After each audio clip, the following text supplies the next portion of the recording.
इसी बीच चारधाम यात्रा से जुड़ी हुई बड़ी खबर, यात्रियों का उमड़ रहा जन सैलाब और यात्रा के लिए रजिस्ट्रेशन जरूरी है। 50 मीटर के एरिया में मोबाइल पर पाबंदी लगा दी गई है।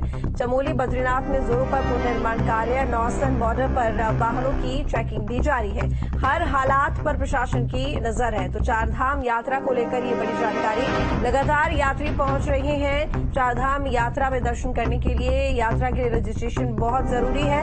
बिना रजिस्ट्रेशन के यात्री यात्रा नहीं कर सकते हैं, दर्शन नहीं कर सकते हैं। 50 मीटर के एरिया में मोबाइल पर पाबंदी लगा दी गई है, यानी कि 50 मीटर के एरिया में आप रील्स या वीडियो किसी तरह से नहीं बना सकते हैं। साथ ही चमोली बद्रीनाथ में पुनर्निर्माण कार्य भी चल रहा है जोरों पर और नौसन बॉर्डर पर वाहनों की चेकिंग भी जारी है। साथ ही हर हालात पर प्रशासन की पैनी नजर है। तो चमोली बद्रीनाथ में जोरों पर पुनर्निर्माण कार्य चल रहे हैं। इसके साथ ही नौसन बॉर्डर पर वाहनों की चेकिंग भी जारी है। बता दें आपको जब से चारधाम यात्रा शुरू हुई है तभी से श्रद्धालु बड़ी संख्या में चारधाम यात्रा के दर्शन करने के लिए पहुंच रहे हैं। ऐसे में प्रशासन जरूरत पड़ने पर समय समय पर जरूरी दिशा निर्देश भी जारी कर रहा है और जरूरी फैसले भी ले रहा है। हाल ही में ये फैसला लिया गया था कि 50 मीटर के एरिया में रील्स और वीडियो नहीं बना सकते हैं, बल्कि पूरी तरह से प्रतिबंधित कर दिया गया है। तो वही आपकी स्क्रीन पर 5 तस्वीरें फिलहाल हैं, जिसमें चारधाम यात्रा से जुड़ी ये तस्वीरें हैं। देखा जा सकता है कि कैसे भक्तों का सैलाब उमड़ रहा है। प्रशासन लगातार पूरी यात्रा की मॉनिटरिंग कर रहा है। यात्रियों के व्यवस्थाओं और बेहतर करने की जो कोशिशें हैं वो की जा रही हैं। तो ये 5 तस्वीरें आपकी टीवी स्क्रीन पर, जिस पर जोरों पर चारधाम यात्रा, बड़ी संख्या में श्रद्धालु। दूसरी तस्वीर देखिए कितनी संख्या में श्रद्धालु पहुंच रहे हैं, बल्कि जो दबाव है वो बहुत ज्यादा बढ़ रहा है प्रशासन के ऊपर। जो वाहनों की चेकिंग है वो भी जारी है। साथ ही रजिस्ट्रेशन जरूरी है। ऑफलाइन रजिस्ट्रेशन बंद कर दिए गए हैं। सिर्फ ऑनलाइन रजिस्ट्रेशन के जरिए आप चारधाम यात्रा पहुंच सकते हैं, दर्शन कर सकते हैं। वहीं 5वीं तस्वीर आप देख रहे हैं पुनर्निर्माण कार्य की, जो कि बद्रीनाथ धाम में चल रहा है, चमोली में चल रहा है। तो जो पुनर्निर्माण कार्य है वो भी जोरों शोरों से जारी है। यहां तक कि 50 मीटर का जो एरिया है वहां पर कोई वीडियो और रील आप नहीं बना सकते हैं। तो चलिए अब आगे बढ़ेंगे। चारधाम यात्रा के लिए पहुंच रहे श्रद्धालुओं की भीड़ से निपटने के लिए प्रशासन ने श्रद्धालुओं के रजिस्ट्रेशन चेक करना शुरू कर दिए हैं। नौसन बॉर्डर पर रजिस्ट्रेशन के साथ वाहनों का नंबर और यात्रियों की संख्या भी नोट की जा रही है। चेकिंग के दौरान श्रद्धालुओं को परेशानी नहीं हो, इसका भी पूरा ध्यान रखा जा रहा है। इसके साथ ही बिना रजिस्ट्रेशन के पहुंच रहे श्रद्धालुओं को वापस लौटाया जा रहा है।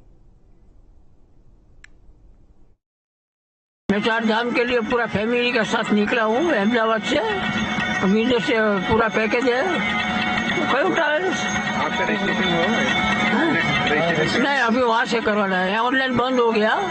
हमने रजिस्ट्रेशन करवा लिया था राजस्थान से, तो हम जा रहे हैं अभी वहाँ से करवाएंगे। सभी का रजिस्ट्रेशन हुआ? रास्ते में कोई प्रॉब्लम तो आप लोग अभी तक तो नहीं हो गई। बॉर्डर पे आप लोग रुके हुए हैं, चेकिंग चल रही है? अभी तक तो कहीं कोई परेशानी नहीं हुई। आप संतुष्ट हैं? हम संतुष्ट हैं जी।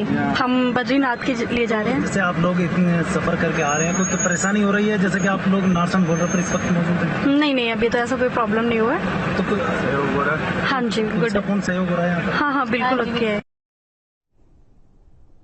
हम खड़े हैं रुड़की के नौसन बॉर्डर पर, जहां पर पुलिस द्वारा एक चेक पोस्ट लगाई गई है, जहां पर जो चारधाम जाने वाले यात्री हैं उनकी सघन चेकिंग की गई है। 10 मई से जो है यात्रा शुरू हो गई थी, तभी से यात्रियों की संख्या बढ़नी शुरू हो गई थी।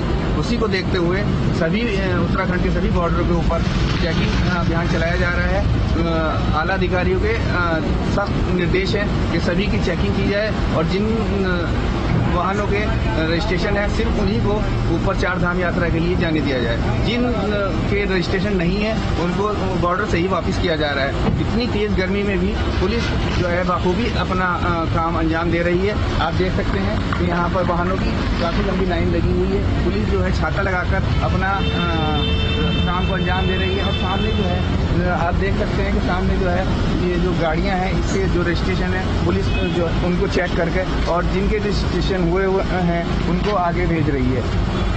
तो यहाँ पर साफ देखा जा सकता है कि जो आला अधिकारियों के निर्देश हैं उसे पुलिस जो है बखूबी निभा रही है। और जो हमारे मुख्यमंत्री हैं, सूबे के मुख्यमंत्री पुष्कर सिंह धामी के साफ निर्देश हैं कि यात्री को किसी भी तरह की कोई परेशानी ना हो। उन्हें बॉर्डर पे चेकिंग की जाए, लेकिन उन्हें ज़्यादा देर न रोका जाए, उनकी जल्द से जल्द चेकिंग करके और उनको आगे भेजा जाए। जिनके रजिस्ट्रेशन नहीं है उनको बॉर्डर से ही वापस कर दिया जाए, लेकिन किसी भी तरह की कोई परेशानी किसी भी यात्री को ना हो। न्यूज स्टेट के लिए रुड़की से अली महमूद।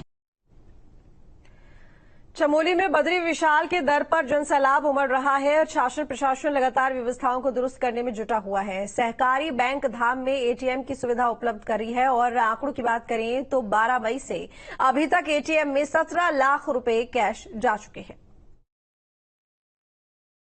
सरकारी बैंक ने बहुत अच्छी सुविधा कर रखी है यहाँ पे, जो कि हर यात्री के लिए बहुत सुविधाजनक हो रही है और बहुत अच्छी सुविधा हो रही है। कोई परेशानी नहीं है इसमें, कोई दिक्कत परेशानी नहीं है।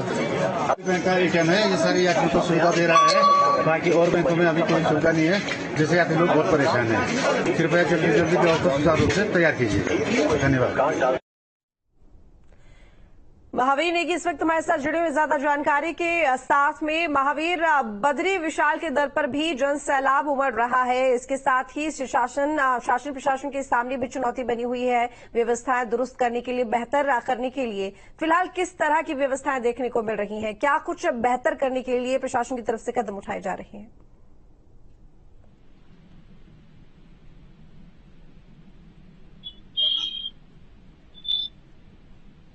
महावीर, मेरी आवाज मिल रही है आपको? जी तो सवाल दोहराएंगे?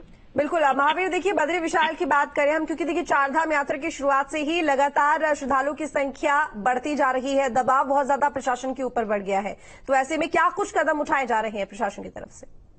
बिल्कुल, देखिए जिस तरह से जब से यात्रा शुरू हुई है 10 मई से लेकर और अब तक तकरीबन 8 से 9 दिन ये हो चुके हैं और इन 9 दिनों में 2 गुना, मतलब जितनी संख्या पिछले साल इस समय के दौरान थी उससे 2 गुना लोग यहाँ पहुंच चुके हैं। तो जाहिर सी बात है कि जो व्यवस्थाएं हैं वो नाकाफी ही होंगी, लेकिन बावजूद इसके जिस तरह से हम देख रहे हैं लगातार मुख्यमंत्री पुष्कर सिंह धामी जो चारधाम की व्यवस्थाएं हैं उस पर नजर बनाए हुए हैं। साथ ही साथ जो अधिकारी हैं, उच्च अधिकारी हैं, जैसे हमने देखा कि हरिद्वार से 2 IAS अधिकारियों को डिप्यूट किया गया, बद्रीनाथ और केदारनाथ। इसके अलावा जो उनके सचिव हैं, मुख्यमंत्री के जो सचिव हैं मीनाक्षी सुंदरम, वो लगातार कैंपिंग कर रहे हैं उत्तरकाशी में। तो ये तमाम तरह की व्यवस्थाएं की गई है। इसके अलावा जो मुख्यमंत्री लगातार मॉनिटरिंग कर रहे हैं यात्रा की व्यवस्थाओं को लेकर, तो ये तमाम तरह की जो कोशिशें हैं वो राज्य सरकार के द्वारा की गई हैं। साथ ही साथ जो स्थानीय स्तर पर हम लोग बात करें तो स्थानीय स्तर पर भी जो प्रशासन है वो तमाम व्यवस्थाएं यहाँ कर रहा है, ताकि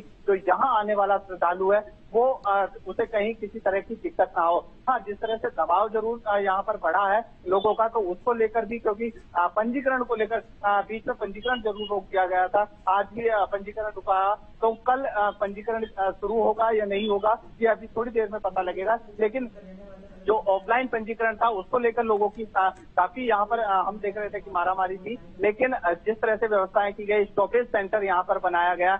हरिद्वार की मैं बात करूँ तो नेपाली फार्म जो ऋषिकेश और हरिद्वार के बॉर्डर पर है वहाँ पर स्टॉपेज सेंटर बनाया गया, तो वहाँ यात्रियों के पंजीकरण को चेक किया गया और ये साफ हिदायत है कि बिना पंजीकरण के चारधाम की यात्रा ना की जाए। इसके अलावा हेल्थ की तरफ से काफी व्यवस्थाएं वहाँ की गई, जगह जगह पर मेडिकल कैंप हैं और जो लोग, हालांकि कुछ समय पहले हमने देखा था 2 दिन पहले की वहाँ उस जाम की स्थिति से निपटने के लिए जो यात्रियों का दबाव था वो कम किया गया और अब स्थिति सामान्य है और लगातार जो यात्री हैं वो चारधाम की जो मंदिर है उनके दर्शन यहाँ पर कर रहे हैं। तो कह सकते हैं ऋतु की कहीं ना कहीं जो राज्य सरकार है वो अपनी कोशिशें लगातार कर रही है, लेकिन जिस तरह का दबाव है वो फिलहाल अभी नाकाफी एक तरह से दिखाई दे रहा है, क्योंकि दबाव बहुत ज्यादा है, लोगों का भीड़ का जो दबाव है वो बहुत ज्यादा है, तो अभी नाकाफी दिखाई दे रहा है, लेकिन आने वाले 1-2 दिन ये एक तरह से सामान्य नजर आएगा। ऋतु, चलिए ठीक है, बहुत शुक्रिया आपका तमाम जानकारी के लिए महावीर।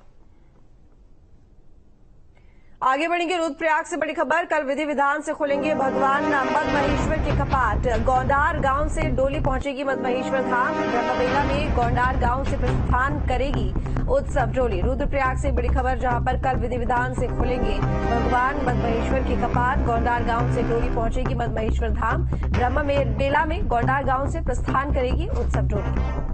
बड़ी संख्या में ग्रामीण इस डोली में शामिल होंगे। तो कल विधि विधान से खोले जाएंगे भगवान मदमहेश्वर के कपाट। ऊखीमठ ओंकारेश्वर मंदिर अपना गद्दी स्थान पे विराजमान होके कल शाम को राकेश्वरी मई मंदिर में विराजमान हो गए थे। डोली आने के बाद भगवान की परिक्रमा हुआ, उसके बाद गांव की तरफ से अर्घ्य लग गए थे। उसके बाद भगवान जी राकेश्वरी मंदिर में प्रवेश होके भगवान मदमेश्वर जी का पूजा अर्चन अभिषेक, तो फिर भगवान राकेश्वर मैया और मदमेश्वर जी के लिए भोग लगे। उसके बाद संध्या आरती समय संपन्न हुआ था। आज भगवान राकेश्वरी मंदिर से विराजमान होके आज अपना दूसरा पड़ाव गोंडार में आज विश्रांति होगा। तब गांव में पहुंचने के बाद भगवान जी विराजमान होकर अर्घ्य लगेगा। अर्घ्य होने के बाद भगवान का जलाभिषेक महाभिषेक संपन्न होने के बाद भगवान मदमेश्वर जी का भोग संपन्न होगा। शाम को शयन आरती होगा। कल सुबह राशि से गोंडार से भगवान मदमेश्वर जी प्रस्थान करके अपना धाम मदमेश्वर पहुंचेगा। चमोली से बड़ी खबर, थराली क्षेत्र में हुई जोरदार बारिश